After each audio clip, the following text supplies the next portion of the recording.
Hey guys, welcome back to another first take deck tech, or it's you know what the score is. If you haven't been here before, what we do is we get three of some amazing European players to come down and give us their first ideas of what new heroes are going to be like in the set. And we have got, as usual, our boy Yorgos, the Greek god himself, and he's going to give his first takes on Arakni Marionette. Yorgos, lay it down to me, man. Lay it down. This hero. Arakni Marionette, or Mario, as most people call it. Mario. Okay, yeah. So, Arakni Marionette is the first actually Chaos hero we got, and so I was extra excited regarding that. So it's a Chaos assassin, and his abilities is most likely focused around this new mechanic that got introduced into Hunted, which is marked. Mm-hmm. And effectively, his ability reads that when stealth cards are attacking, marked hero get +1, and when this attack hits, it gets go again. At the beginning of the end phase, if the opponent is still marked during your end phase, you transform into a random agent of Chaos, where if you haven't seen yet, there are 6 of them, so most of the time you roll a die, and there are some similarities between the abilities of those two, but there are also, everyone brings a different unique aspect to the hero. Yeah. I'm just going through them now. What one out of all of them are they? Like, is there one that is best, or like Yeah. So arguably number 1 and number 6 are almost probably the best, probably the strongest ones regarding. No matter the situation you're in, most of the time, number 1 and number 6 are probably the strongest one. Number 1, because so most of them have this similar ability where you discard the card as a reaction and you give +3 to an assassin card, and an extra and an added effect. Yeah. So number 1's ability, the Black Widows, I think it's called. Yeah. Black Widow. So Black Widow gives your stealth card. If it hits, you banish a card from their hand. Yeah. And that's insane because it's pretty unlikely for the opponent not to have cards in their hand. Yeah. It's like, how can they play their turn? So that's why probably Black Widow is one of the strongest ones, because it's always relevant. Yeah. That's why it's strong. And on the completely other spectrum, Arakni Trapdoor in number 6 is great because he effectively brings you a 3-block card with some extra effect for free in your hand. Yeah. This was the weirdest one, I thought, because he kind of has he feels like an extremely powerful first cycle sort of pick, and then as the game gets on, he just gets worse and worse. Like the more you're just pulling, like you'll be drawing your defense reaction cards. Well, I assume I don't want to assume that all the trap, because now some of the traps are not defense reaction cards, but I assume you probably would be putting the defense reaction trap cards in there because that's the best version of it. And if you're drawing it, or do you know what I mean? The second cycle, then Trapdoor just goes, like blank hero text, effectively. Yeah, I mean, if you flip too many times in Arakni Trapdoor, some game it could be really bad. But even statistically, it's not that. No, the value is good. Happen. So on that point, what you said, I feel like the first impression with Arakni is that compared to all the other assassins, he feels by far the most aggressive so far. Right. So. So Nu wants sometimes to drag out the game with the disruption and stuff, or Uzuri wants to play these 2-card hands and do this value, disruptive cards and stuff. Arakni feels like he doesn't want to play like that. Arakni feels like he just wants to take everything every single turn and play like an aggressive deck, play with his hands and stealth and go again and attack again and mark again and more damage, more disruption. So you don't want the game to drag out with Arakni. Sure. Most of the time. No, I that's pretty fair.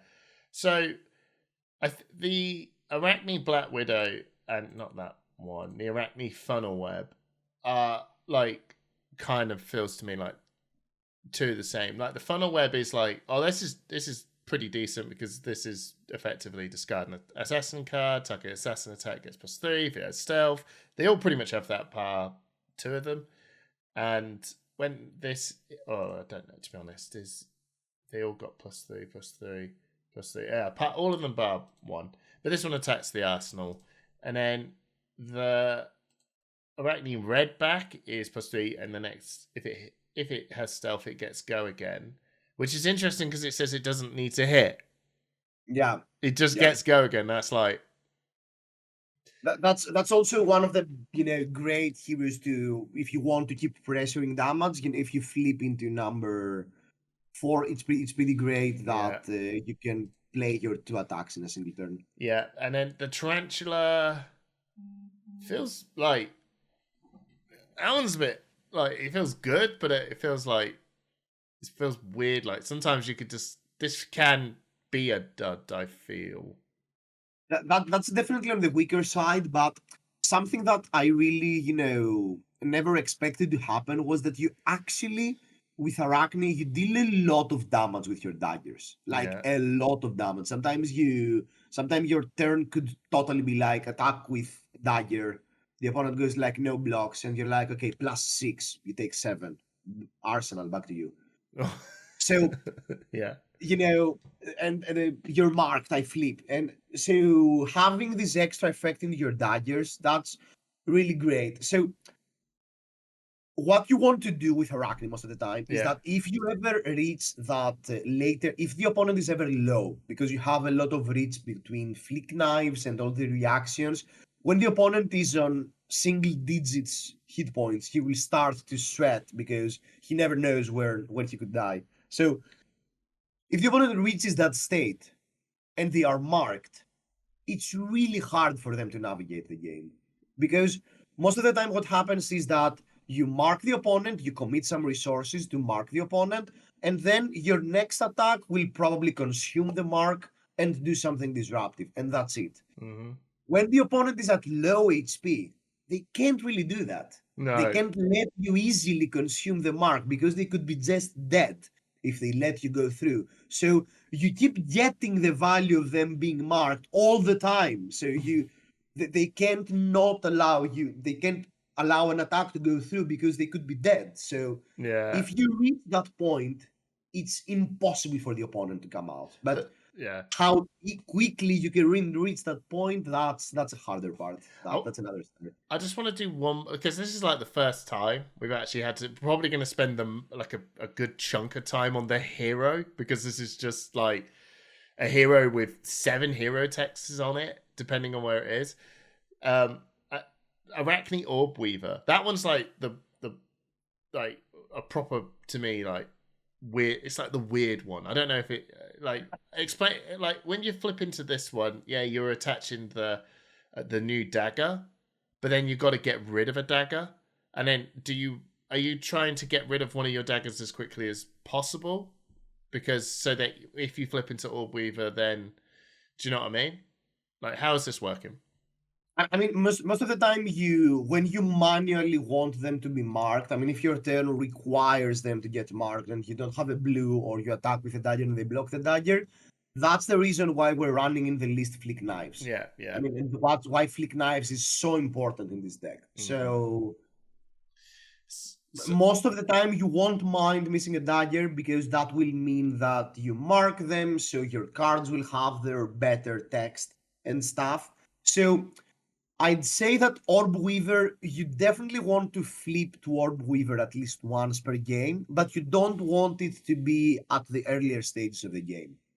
Right. Because, the new dagger is not that powerful at the beginning. You want them to be low, so the 1 or 2 damage that the Graphene Chelicerae deals actually starts becoming relevant towards, the later stages of the game. Yeah. But also, even if you already have 2 daggers and you already have a Graphene, flick knives instantly casts in the extra dagger into 1 damage.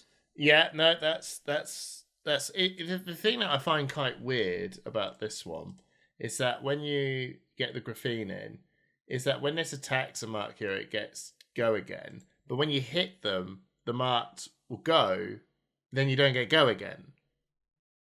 No, Or Graphene Chelicerae actually gets the go again when it attacks. okay, sure. So okay, fine. Right. I was sitting there for a bit going, how does that interaction work? And okay, so they'll still get the go again, but so that's still really decent. Like considering you just go, okay, I flick to the dagger, I transform into Orb-Weaver, I've got my dagger. It's basically a 0 for 4 go again, like because you're going to be marked at this point. There's a lot. This feels like it's doing a good amount, but what I guess it's just the rolling, bro. You just like so. I think it generally feels like certain heroes like Funnel Web, potentially Orb-Weaver, can just feel a bit like not like I don't. The opponent doesn't have an arsenal. Okay, Funnel Web feels Yeah, a and little blank. Tarantula at the beginning of the game also sometimes feels like, I Yeah. didn't really want to attack with Dagger. I want to play, my disruptive card. Yeah. It's a bit of a weird one, but I guess everything getting like discarding anything to get +3 because a lot of these cards that you're playing has still got relevant text on it. So even if you can just try and like bump it up to 3, that's pretty good. And I'll end it on this point with Mario. We'll I don't know where. Do you guys call it Mario or is it Arakni? Is it going to confuse people if we say Arakni because there's the original one as well? So we just I've been calling him simply Arakni because not contract Arakni, not all slid through right. the cracks Arakni. He's Arakni, yeah, Oh, okay. So there's Arakni, and now unfortunately the original Arakni has been relegated to contract Arakni, which is like, oh well, poor Arakni. Anyway, this hero ability, right? Regardless of the bottom bit of swapping your hero ability around, his actual hero ability, like, this feels still really good. and it's really tricky sometimes to play that you most of the time you think when you think through your lines that you have access to this ability, and sometimes the opponent is left marked and you flip, and now the equation completely changed in how you need to navigate a hand because you no longer have that. When the stealth card hits, you get go again. Yeah, So it's really tricky sometimes that, oh, it's fine. I have a stealth into a reaction and they are marked, so I'll get go again. And then you flip into Tarantula or something, I don't know, and you don't have access to that. no, You're yeah. like, no, wait, now I need to block. I can't attack with my second stealth. I need to block now. Okay, we'll move over. Chaos. We'll move over to the equipment. But yeah, this hero, it's chaos as a talent feels very relevant because it feels very chaotic.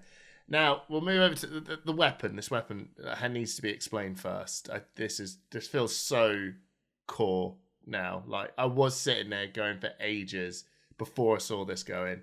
If that dagger that says if this is, I've got to destroy it to Markham. This hero's just dog. I don't get it at all. Now we've got something that goes, oh yeah, when it hits, it's marked. I'm like, okay, right, bam, easy. But do you want diverge this further? It's to me.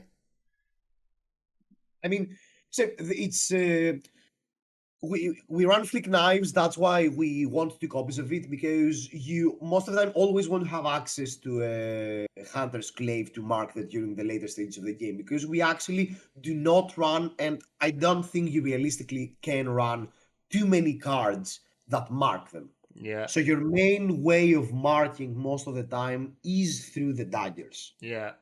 So in order to have this consistency, and not so much versus aggressive decks, because at aggressive decks the games are going to be fast. So between your flick knives and the trap and one transformation from Mask of Deceit, the game might already be over. So Mm, you don't really care about the aggressive decks. But versus slower decks or games that will drag out, if you do not have this constant threat of I'm attacking with a dagger, I might have a reaction to buff it. If you let this go through, I will mark you, and it will start my engine. It will start my deck rolling. So yeah, that's why I don't think we can do the cute stuff like we did with New, where we were playing like one Mist Blade and one Spider's Bite, or one Dagger of Choice. That's why I feel like with Arachne, we actually need to run 2 copies of Hunter's Klaive. Yeah. It feels like it's the most aggressive dagger that they've had because all the other daggers, bar News one, but that's just a new weapon, they're all defensive, like buffing cards. So if I hit you, your card that you're going to block with is going to be worse. And then the opponent goes, don't worry, I wasn't blocking anyway, so who cares? And you're like, right, that's fair enough.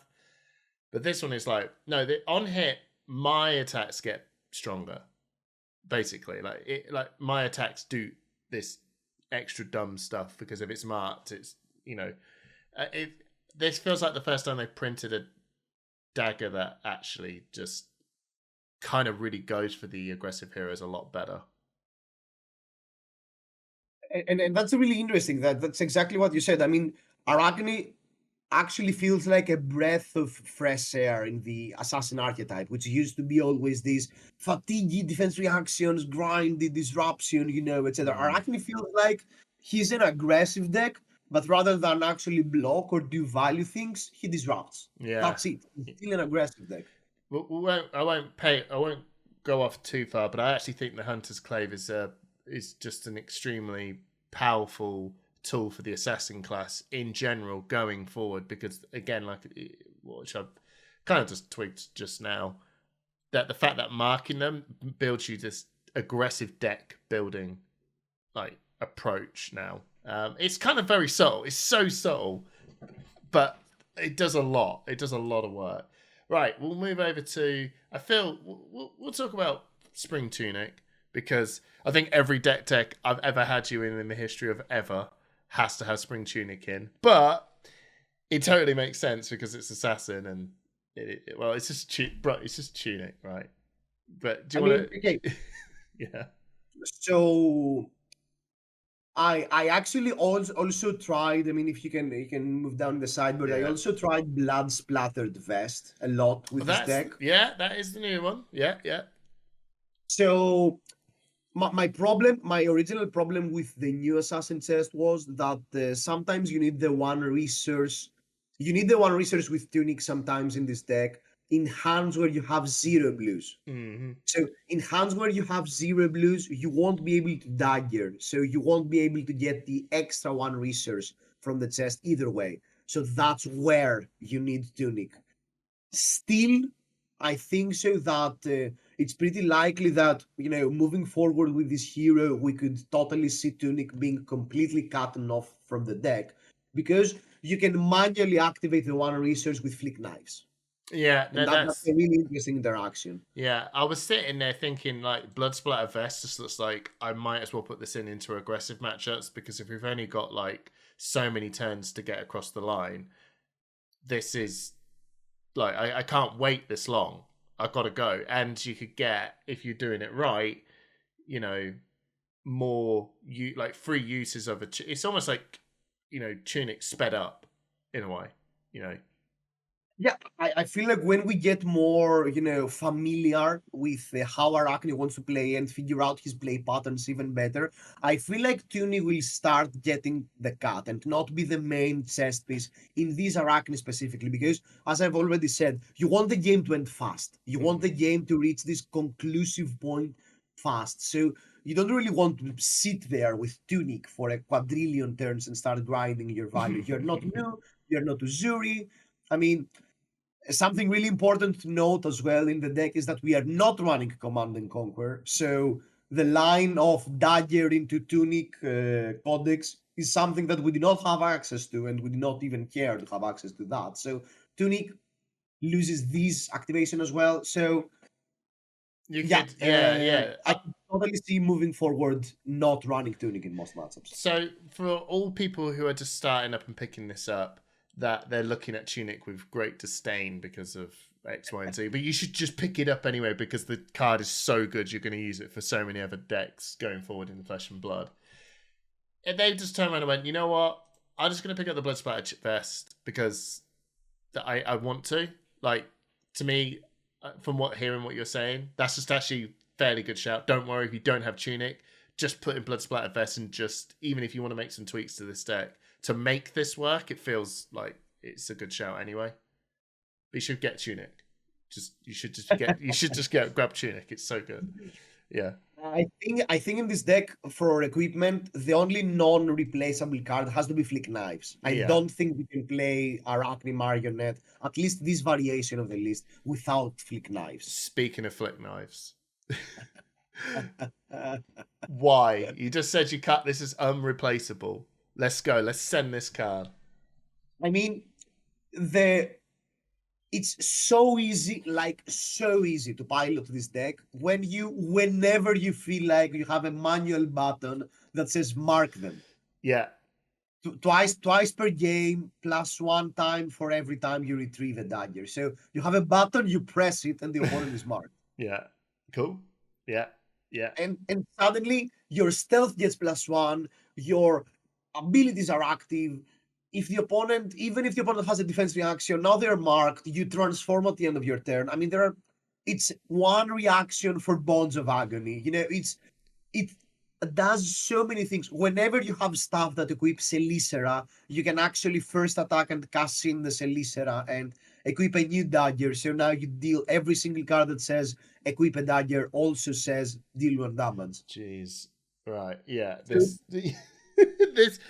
it's almost as like they've made when they made Flip Lives way back when in Outsiders, it was cool. It was good. It was very, and now I feel like this hero is just like, now we really made this card for it's almost it's a core piece of this hero's design, as well as for Syndra, which you may see in the deck text with Max coming along. But yeah, Flick Knives just feels like the core thing around these two heroes for this set. Weirdly enough, not in this set, but yeah. But yeah, no, absolutely gas. It's an absolutely gas piece of equipment. We'll talk about Snapdragons. Yeah, seems like easy shout. I mean, you already have access to when your stealth card. So the main discussion is between Snapdragons and the Assassin Boots, the Contract Assassin Boots. Yeah. So the problem I had with the Contract Assassin Boots was that it required you to hit, and you already somewhat have access to this ability with your hero power. When the opponent is marked and you hit them, you also get your go again. Yeah. So I wanted this unconditional go again. So even if the opponent had a defense reaction or something, I could still play the turn how I wanted. And again, if you notice later when we move into the list, we are only running Leave No Witness from contracts. Right. So most assassins tend to run Leave No Witness and at least Surgical. Yeah. So sometimes you can justify that even with between these two cards, you will get enough silver to at least buy back the boots once. That's not the case with us.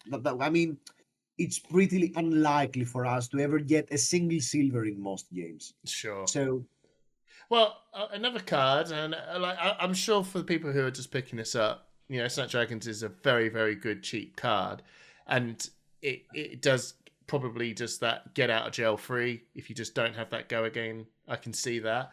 I am a little bit surprised, and maybe I'm just going to have a quick peek of your sideboard. I don't see this incredibly insane boots called is it Flex, the one that just the new generic legendary boots. Yeah, okay, look, these are defensive cards. We are not here to block. I don't know what will happen to the universe where I'm saying we are not here to block. Oh god. Most of the time that's not my jam. Okay? But unfortunately you tricked me this time and I got to make a deck tech with a hero that doesn't want to block, and you actually want to be as aggressive as possible. Yeah, no, that totally makes sense. And then the last piece of equipment in the main board is Mask of Deceit. Right. So when this defense becomes a random agent of chaos, if the attacking hero is marked, instead choose the agent of chaos. Blocks for 2, has blade break, so it's a one-time use. Right. So this feels exactly right. Right, this feels like a traverse for the Mystic heroes. But how strong is it? How good is it? It actually has many uses. First of all, it's a 2-block equipment that does something when you block with it. So already the floor is quite high. Yeah. And so the best use how I want to use Mask of Deceit most of the time is that I want them to be marked and I want to manually transform into Black Widow. Into Black Widow. Okay, interesting, because the talk of the town is actually trapdoor. Yeah, I mean there is also that interaction, obviously, that if you are mark them, you Mask of Deceit, you trapdoor, and then you bring your trap to gain even more value. But I would much rather, sometimes I flip, they are marked, I flip into Tarantula. I have an aggressive hand, I don't want to transform into Tarantula, so I block with my Mask of Deceit, become, the Agent of Chaos of my choosing, and, do my explosive aggressive turn. Right, yeah, okay. I feel like we're getting to the point of when we're starting to look through the cards in this, is that you have built a very aggressive Arakni deck, effectively. It feels like slip through, like a lot of this feels like a really good like slip through the track,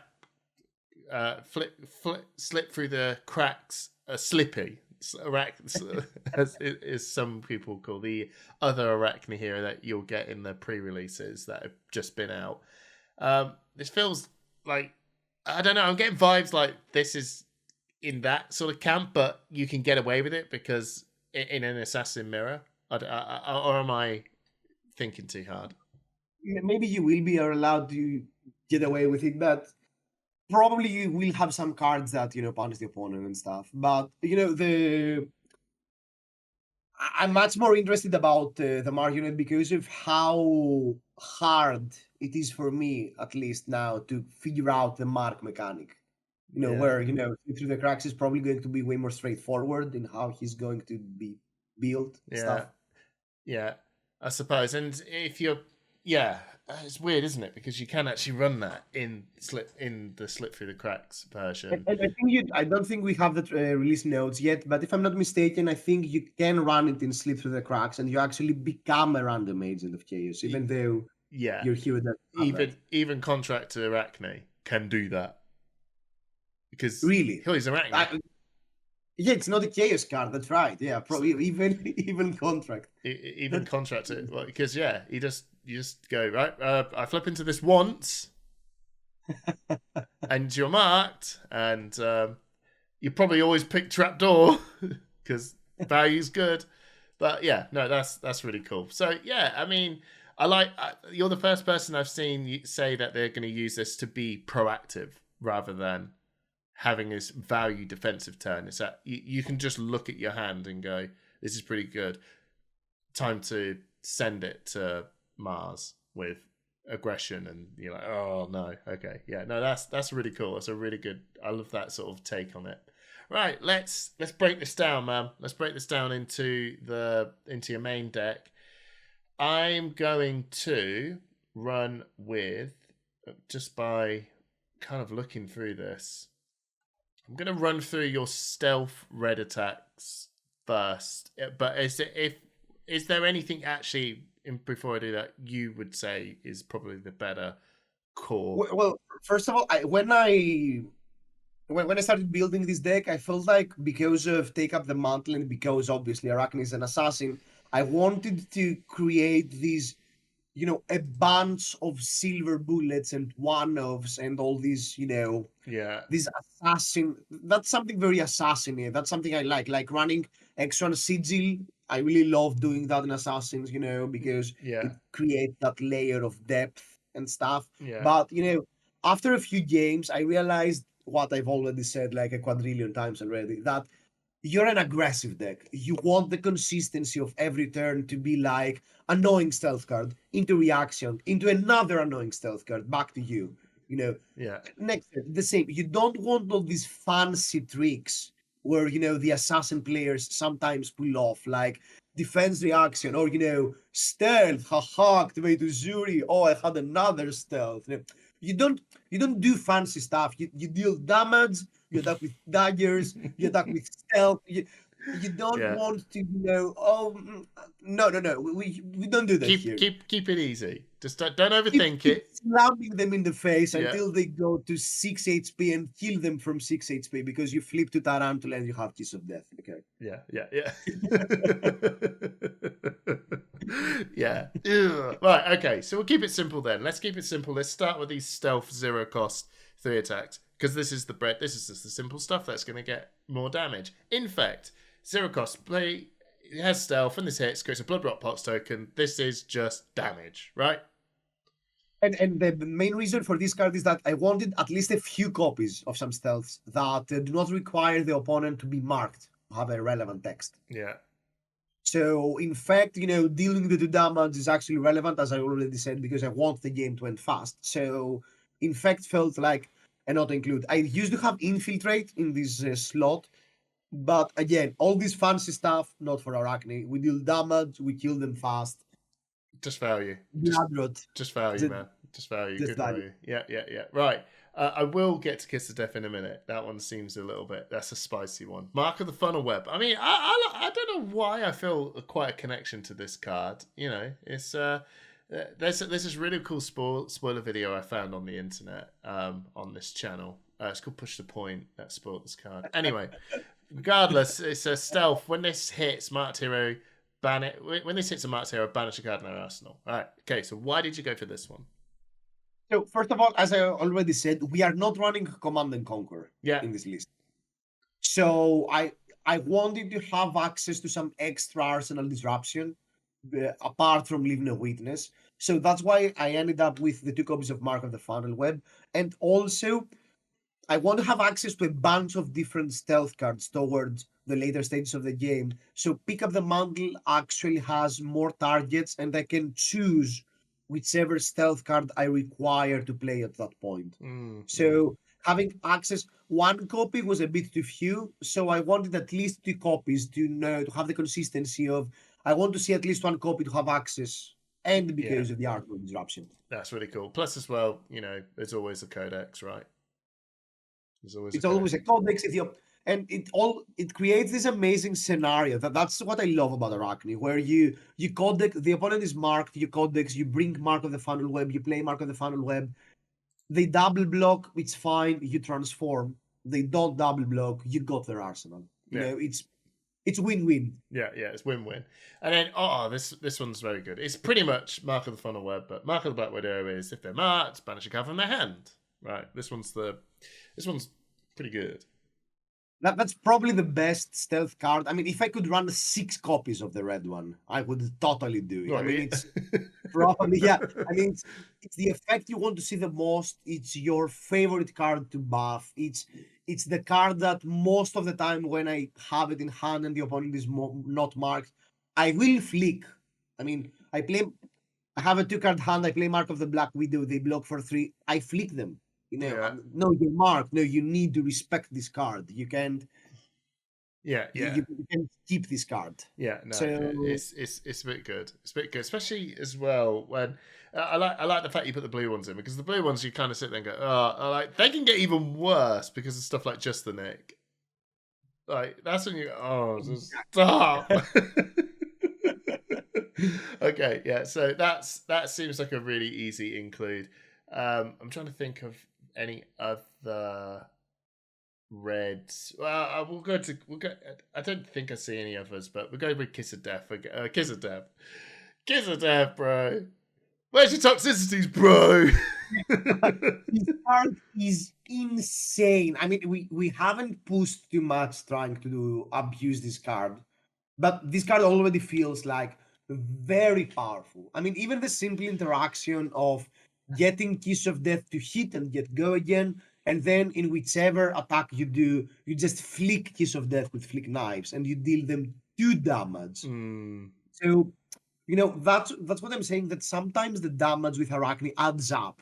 Yeah. Like, you attack for 4, the opponent's block, you have an attack reaction, you go up to 7, you deal 3, they take 1 extra damage, they took 4. Now, you play Leave No Witness, that's another 4. You flick Kiss of Death, you deal another 2 damage, and now they need to block again, they Leave No Witness, or they lose their arsenal, or they take 4. So the damage really adds up with Kiss of Death. And also the amazing part about Kiss of Death is that most of our reactions, and that's a problem, not a problem, that's something unique to Arakni Marionette, is that almost all of our reactions target either stealth cards or daggers. So the fact that Kiss of Death has access to both of these categories, so has access to the dagger reactions and the stealth reactions, that makes this card so consistent to pump up to quadrillion damage. Yeah, even if you just flipped over to Tarantula, right? That you just go, okay, I have Tarantula, it's Kiss of Death time, and you just go, cool, Kiss of Death, whatever, just give it go again. And then you just know the second you flick, it's just 0 for free. 3 damage. Just okay. I guess I blocked. Oh, doesn't matter. Like it doesn't matter. You're gonna take so much damage from this. Yeah, Kiss of Death is it's gross, man. It's a gross an card. amazing card. Yeah, Amazing. yeah. It's not strong. And if you're gonna play Assassin, you're gonna play Leave No Witness. It's just it's CNC for 0 for 4 almost. I mean, Leave No Witness is probably the best card to play after you attacked, they are marked, they blocked, you play the reaction, push through the stealth card, you consumed the mark, and you got go again. And Leave No Witness is 90% of the time the best follow-up. Always After this turn sequence. Yeah, So 100%. It is Codex of Frailty's best friend, effectively. Definitely. And I love the fact that this Codex of Frailty like we'll move on to Codex of Frailty just while we're sort of talking about it, since I do believe it when we go through bonds and persuasive prognosis, those two are other just very, very good cards. But with Codex, I love the fact that you've got these other 0 for 3s that are just laced in there. Even if you just had like one card left, it does feel a bit weird when you're transformed into one of the heroes. Like I bet your Codex of Frailty at times just feels a bit like, okay, well if I play this, I've got to discard. Like I want to have no cards in my hand, so when I play this and I'm one of the heroes, but I kind of want a card in my hand to use the hero ability. So most of the time when you play Codex, you want to dump your hand and then play Codex. Yeah. That's why it's great interaction again with Leave No Witness, because most of the time Codex of Frailty is a Leave No Witness with some extra effects. But then again, though, I imagine depending on how much they're committing to block, and who knows, it's all contextual to the turn that you're in. But there's times you probably go, you know what, I don't maybe want to Leave No Witness too much. I might just, you've just got everything pretty empty right now. In fact, just yeah, I mean, I've played games where I had a 5-card hand, Codex in Arsenal, and my first play was play Codex, bring bonds, play bonds. I have a 3-card hand. Do your thing. Count. Stop. Try and count how much this is coming for. Yeah, So regarding the stealth cards, though, the only card I want to talk about a bit as well is Mark the Prey, red, because I don't know how much it's on top from Codex. Oh yes, Mark the Prey. Oh, that's an attack. Oh, I thought it was an attack reaction. My bad, everyone. So yeah, it's just simple. 0 for 3. If it hits, mark them. Yeah, I mean, the amazing part with this card is that this card a lot of times is 0 for 4 go again. And a lot of times this card is simply 0 for 4 go again, because the opponent is already marked. You play Mark the Prey, they block, it's fine, you transform. They don't block, they take 4, and they are still marked. So yeah, that's really it's very subtle, isn't it? It's just I love the fact that it's just it just piggybacks off everything when you're Marionette. You just go, oh yeah, like you said, 0 for 4. Oh yeah, it's still marked. Oh, for God's sake. Yeah, but also sometimes you need to have some extra ways to mark them, because we do not run too many blues, so we will not always have access to pitch a blue into Dagger, and we don't want to flick all the time endlessly, because sometimes we will run out of knives. So having a few extra ways to mark them is pretty important. Yeah, I'd be surprised not to see this as 3 copies, maybe. I mean, sometimes you want your cards to actually have text. You don't want them Yeah. to get out of jail easy by they're like, oh, do your thing, I don't care. So that's why I didn't went for the third copy. But maybe if marking is as important, I mean, everything is subject to change. Yeah, that's fair. That's fair. Right. While we're still just talking about some tax, and we're still let's. I know that I like to sort of lean into the brews a little bit later on sometimes, but let's just keep this trend going. Bonds of Agony. This card, gross, but it is. Yeah, you've seen this in new. It's disgusting in new. It's just disgusting anyway because it's a blue blot 3. So you put it in anyway, but are you using this ability? I mean, if you are flipped to any Arakni, any Agent of Chaos that has a reaction printed, it's really, you already have the one reaction on your hero. So you are only looking for 2 more.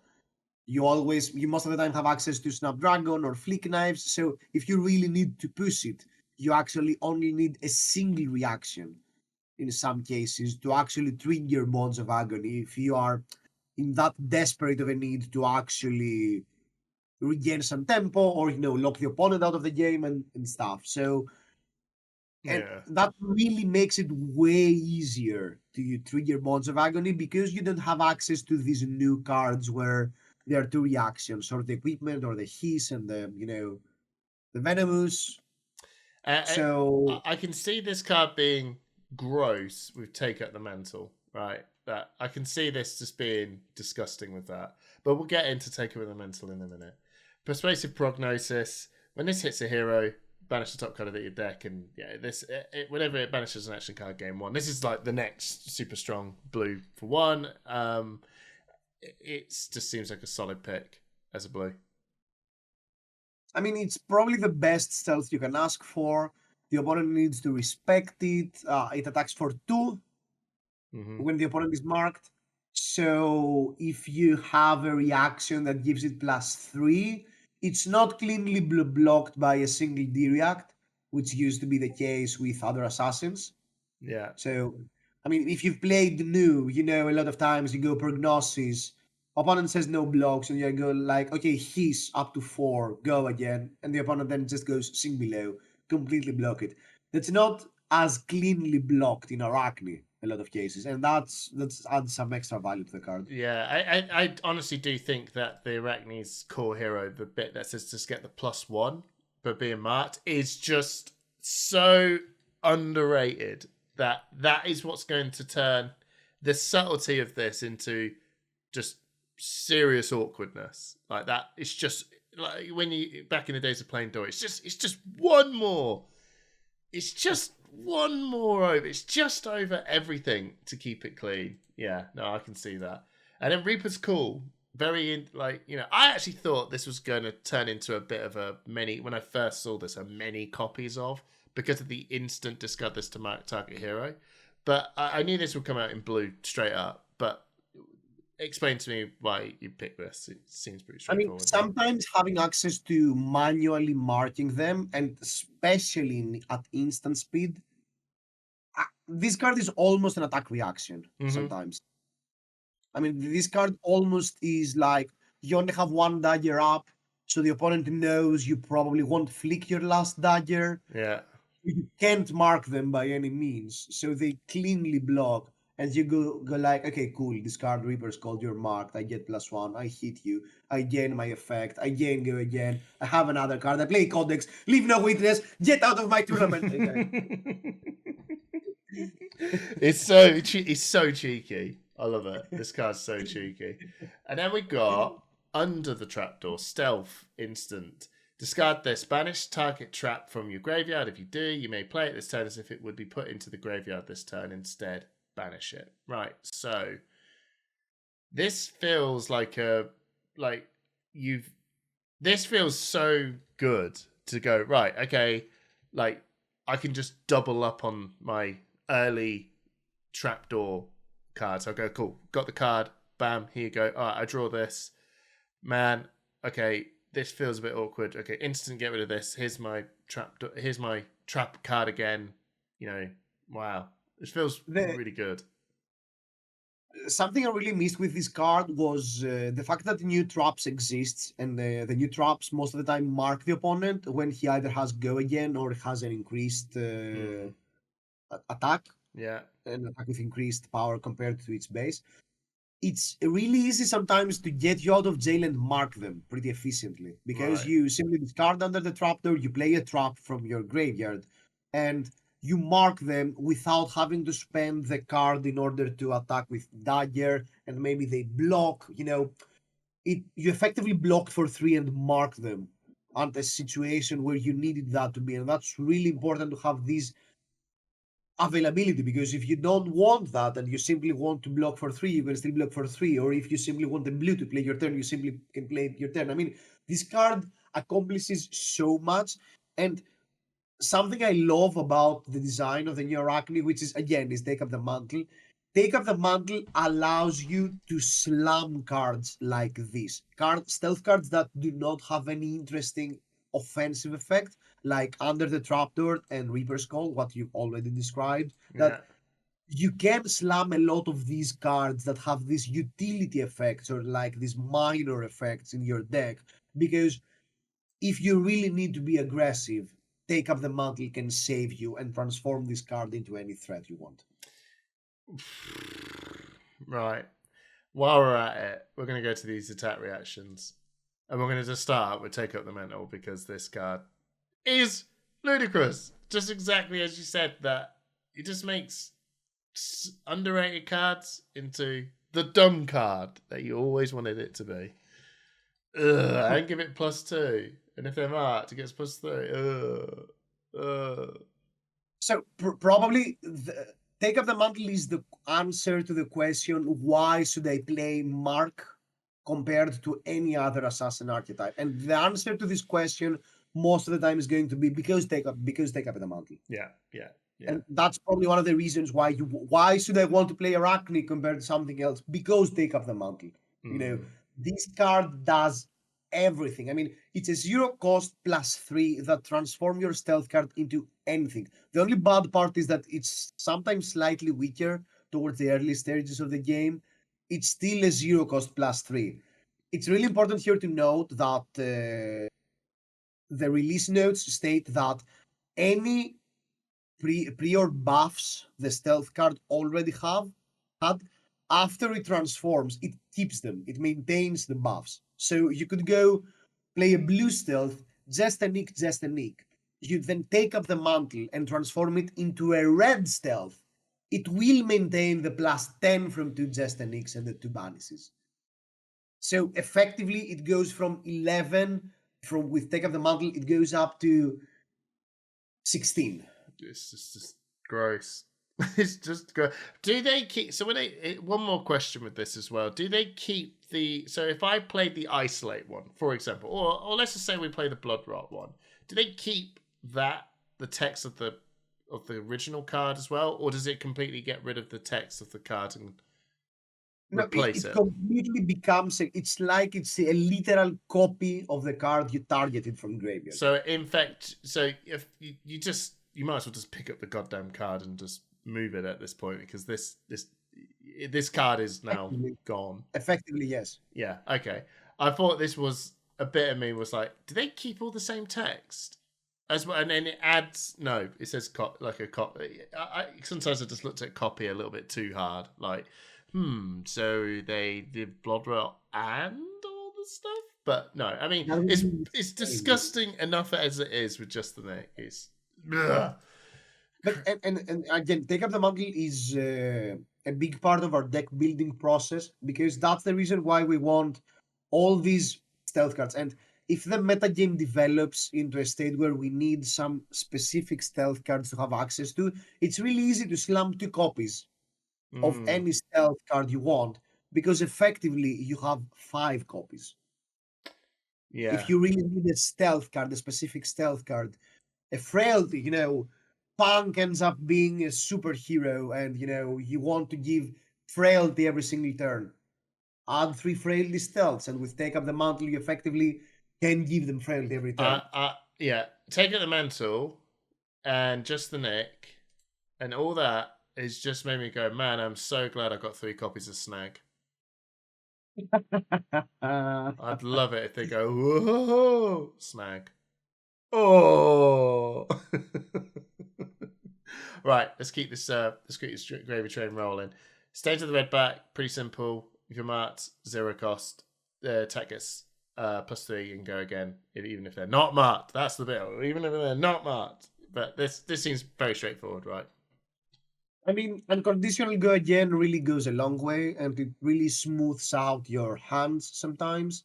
Because sometimes they might not be marked, or you might not be able to go get the attack through because they had a D-react or something. So having unconditional go again really helps you play your hand. And because you want to be aggressive, that's a card that easily extends your hand from a 2-card hand into a 4-card hand.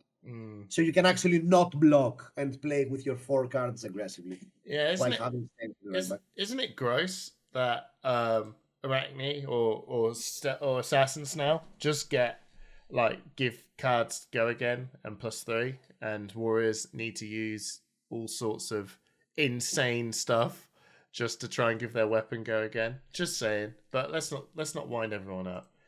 2 sides of the blade. Choose one. Target dagger gets +3, or target attack action with stealth gets +3. And when this hits, mark them. So you went for this one. It seems like a very flexible card. I think what really pushes this card is the fact that it's a reaction that marks. It's a 3-block reaction that marks them when you use it on a stealth card. And that's really relevant to maintain your momentum, because a lot of times you might pull off a good turn and then they are not marked, and then you don't have, you already threw your dagger, so next turn you might gain some tempo, but you don't have the card to push through. But if your previous turn also had 2 sides of the blade, you did your huge turn, you consumed the mark, you marked them again, so now it's the same thing all over again. So that's why I really love 2 sides of the blade. Yeah, that's really cool. And then just the name. Yeah. This card. Right, yeah, it makes total sense why you want to put this in. You got plenty of one attack stuff, and choose. Yeah, completely makes sense to have. Why only 2 copies though?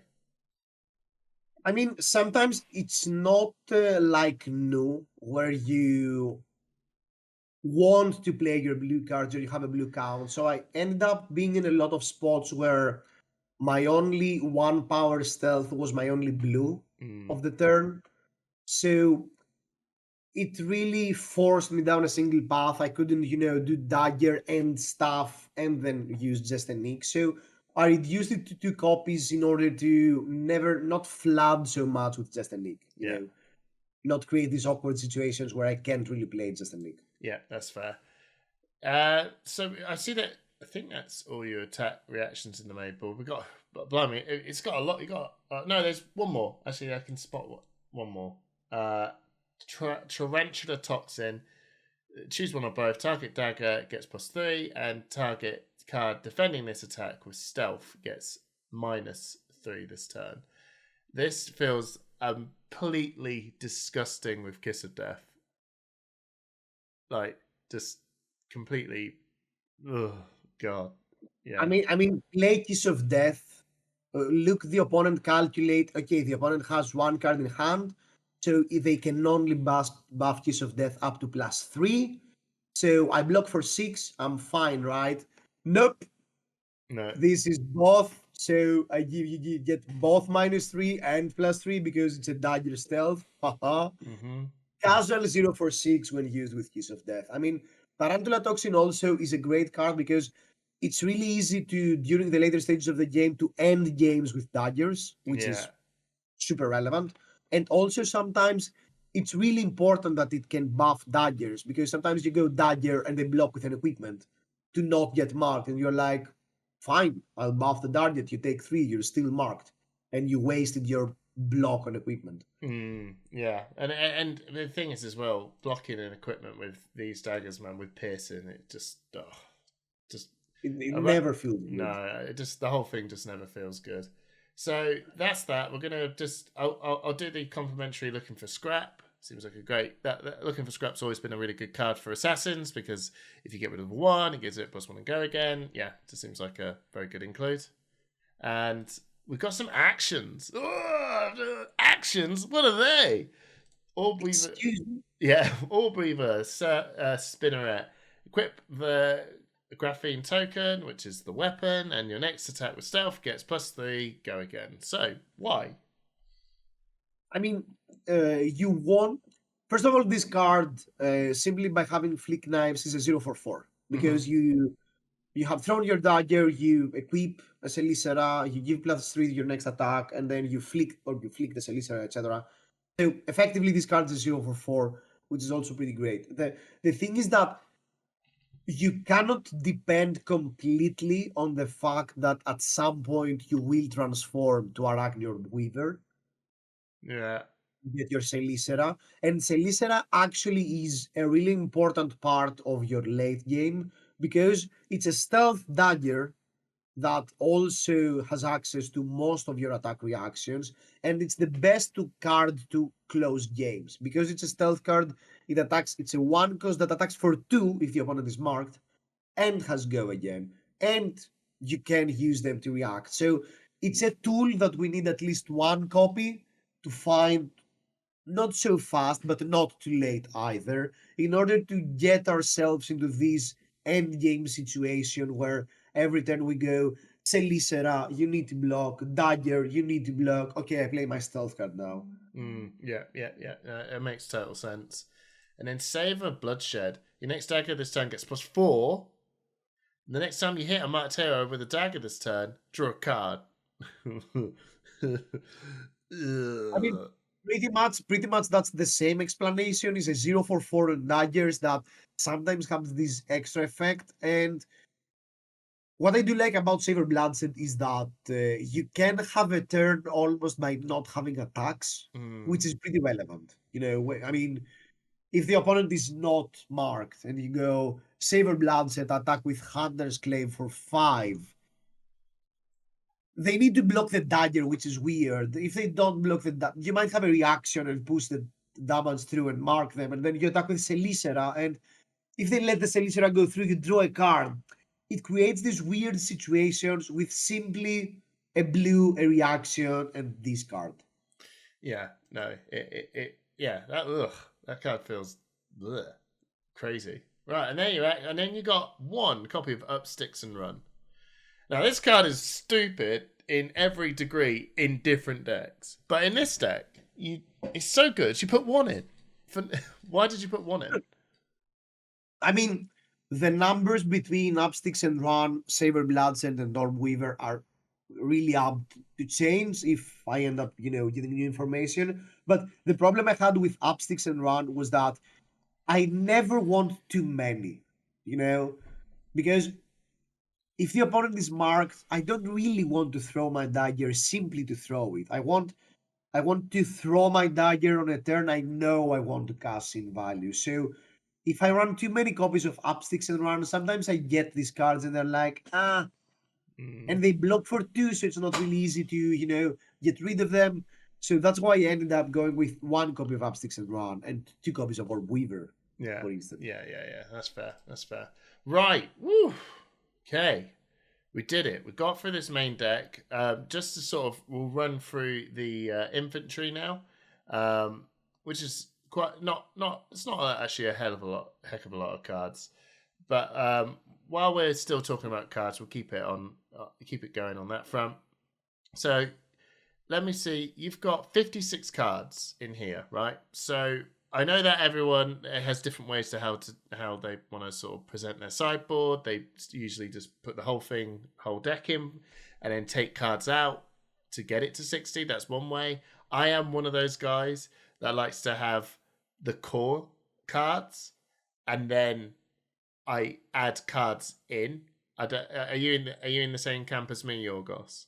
Yeah, I most likely do that. I mean, most of the time I have my core of the deck, and most of the time count the cards I want to see in my sideboard. That means that everything else is in. Yeah, So yeah. that's most of the time how I sideboard. So you got 4 cards that you get to sort of play around and put in. So let's just go through that. As we go through, and we'll talk about when is this going to go in for it. So The main idea here is that it's 56 because we add 4 traps, depending on the matchup. right, okay. Okay? We'll still go through what cards are these swapping out for. So Den of the Spider, when this defends an attack with greater than its base, mark the attacking hero. Okay, so this is a trap, and this is going in for Whoever can trigger it. I mean, Rangers, Warriors, whichever class buffs its attack, it's a great way to mark them. yeah. So if the enemy deck has ways of increasing their power or does that consistently, Den of the Spider is a great addition. Yeah, no, that's good. That's good. Frailty Trap, classic. This goes. You put this in against Go Again, so anyone go wides, ninjas, and so on. I mean, it's very specifically targeting Ira, Funk, and Syndra currently. Mm-hmm. So that's why I wanted 3 copies of them, because I feel like, you might see a lot of these decks in the upcoming metagame. So having access to that is pretty relevant. And also, there is an annoying something to note is that if you naturally transform into Arakni Trapdoor, Yeah. because the opponent is marked, the opponent is already marked. So your traps that mark them do not have any added effect. No. So that's why we want the 3 copies of Frailty, because Frailty also, blocks 3 and accomplishes something else as well. Yeah. Even if you just don't get the Go Again, sure, whatever. Trapdoor, just here's a free +3. Like just sitting around. That's really good. The Lair of the Spider, when this defends an attack with Go Again, mark the attacking hero. So yeah, I could see this is again for Go Agains. Yeah, I mean, any deck that has access to Easy Go Again, you add Lair of the Spider, and sometimes you get this free mark, which is pretty important. Yeah, that's fair. Okay, so so these cards are your sort of 4 cards. You will jam these in as and when. So I know that some people are going to go, I understand the Den of the Spider, but between the Lair of the Spider and Frailty Trap, you seem to have 5 copies of that. If you took out 1 Frailty Trap, I'll go, well, you just put those 2 Frailty Traps in, and then Lair the Spider or Den of the Spider. That's how my brain would work. So when are you sort of jimmying around with who? I mean, look, my honest problem was that I was losing a lot to Funk. To Fang. Okay, yeah. Because they're an aggressive deck and they're pretty fast as well. So the best card to counter specifically Fang It's had to Frailty be Trap. Frailty Trap. I mean, it's so easy to get 0 for 5. So 90% of the time, it's exactly what you said. There is no reason to have a 3rd copy of Frailty Trap. But because, Fang could be a decent chunk of the metagame, and because, of the Syndra era stuff, Yeah. that's why I slammed the 3rd copy as more of a silver bullet for the metagame. Sure, that's fair. And I suppose really the best thing about these traps is that just play around with it. Like whenever the core stuff of this still works, and if the heroes start to change a little bit up a bit, hey, guess what? You've got all these other traps that are you just put them in instead. So you've just got this continuous reaction and answer to whatever opponent you're playing up against for trapdoor. That's just really cool. You got another copy of Looking for Scrap. So now we're moving over to this side a bit. What are we putting this extra copy of Looking in Scrap for, and what are we? I mean, when we play versus decks that most likely we don't care about the traps. Yeah. So Kano, sometimes Enigma, when we want to be really aggressive and we want to push for these tiered numbers, we want to have access to the 3rd Looking for Scrap to actually be able to pressure them. Sure. Okay. Kano is also another example. Yeah. That makes sense. So if we're going up against heroes, you just think these trapdoors are going to do nothing. You don't put the traps in, I assume, and just accept that trapdoor is just a miss. And this is when we start leaning in over to this side. Okay, so you got Looking for Scrap. You got a 1 copy of Malign. I mean, that just says 1 copy of Not You Enigma, because that's damage can't be prevented by Malign. Is that pretty much it? That's pretty much it. But it's exactly. I mean, a single copy of Malign in the deck. If you get the copy early, it instantly becomes 4 copies because of Take Up the Mantle. Yeah, no, that's fair. What about the pick to pieces? I was intrigued. Why not pick to? Pick to pieces is really nice, but I prefer Malign because first of all, sometimes we have non-attacks. We won't always have reactions. That's true. It's not like with new, where you have a lot of built-in reactions in your equipment. Uh, Yeah. and I do like Malign because because I mainly want it to be a target for Pick Up the Mantle. Sometimes I do enjoy the fact that having the ability. I mean, Malign attacks for 4 if the opponent is marked. Pick to Pieces attacks for 4, but doesn't have the effect active. Yeah, no, that's fair. That's really cool. 2 copies of Public Bounty. Okay, mark target opposing hero. The next time you attack a marked hero this turn, this gets +3. Go again. So it's a 1 for 3 basically. We go again. It's basically a 1 for 3 if you play a stealth, 1 for 4 if it hits you get go again. But the main reason we want this card is currently mainly for Enigma. I haven't seen any other matchups where if there is a fatigue deck, probably it would be good there as well. But Public Bounty is great because it gives you another way to unconditionally mark them. Yeah, yeah. And the good interaction that Arakni has with Enigma compared to other assassins is that if the opponent has a board, they can never get rid of the mark. No. They can, as long as they have wards on board, they can never get rid of the mark. But that's also way harder for you because it's not as easy to flick them when they are marked. So you need to have other ways to mark them. So Public Bounty is an aggressive way to mark them. And if they have, like 2 auras on board, the word 4 or something, they need to allow this board to get destroyed if they want to get rid of the mark. Otherwise, you always get your +1, you always get your discount on the stains of the red back. You flip every turn. I mean, and that's how you want to tackle this matchup. In order to have a chance. I really like that. I really, really like that. It's just such a count. Like, okay. Well, I suppose the question will be later on is, does it matter that I'm marked? I know you're getting all this value, but you're still not getting through, right? But then that's when copies of Malign is just like, oh, stop it. This is when things get really, really out of hand. And then, Sheltered from the Storm, the new card that will rinse our bank accounts dry when it comes out live. Hey, they've done it, everyone. They've done it. You didn't see this since Welcome to Wraith and Arcane Rising, but they've done it. It's a generic 0 for 4 defense reaction that has instant, do more crazy stuff. The next 3 times you would be dealt damage this turn. Prevent 1 of that damage. This is not prevent 3. This is prevent 1 or prevent 3 in any way, shape imaginable possible. Do you understand how stupidly flexible that is? When someone goes, okay, 0 for 4. All right, discard this. Block for 3. So block 3, prevent 1. Next one. Yeah, block 3, prevent 1. Yeah, right. Next one. I like this. Bro! Anyway, apart from the fact that this card is stupidly insane, why did you put this in? I mean, I feel like you...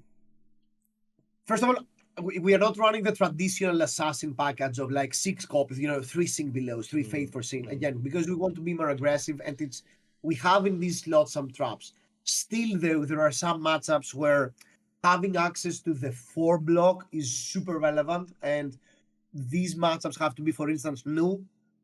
Having access to the reaction that dogs for 4 is really relevant to block Leave No Witnesses, to block pumped up, blue stealths and stuff. So it's really important to have access to that, and Aurora, obviously.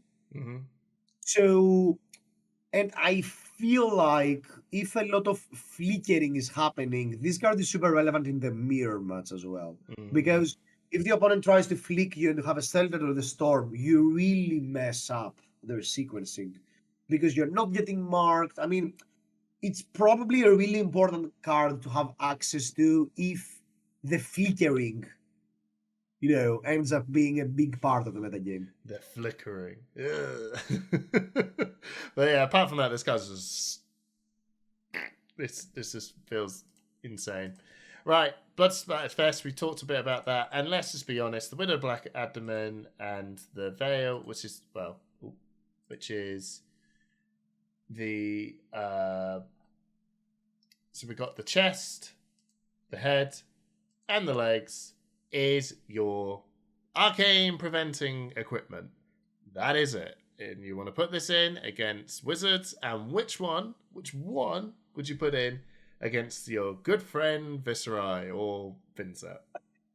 Versus Runeblades, I'd say we'd probably use the boots. Yeah. I mean, Snapdragon is great, but, it's the easiest one to lose. And so the headpiece gives a lot of value, and, Tunic might be good enough into Viscerai because the game might drag out, because Viscerai tend to, versus Assassins, try to set up and stuff. So that would be my choice currently. And obviously versus Kano, we never leave home without flick knives. So that's why we only leave flick knives on versus Kano, versus Wizard. Yeah, that's fair. Right, you do have some maybes, backstab, infiltrate, sedate with the schism of chaos. Is this just you doing a bit of a Fab Chaos shout out here at this point?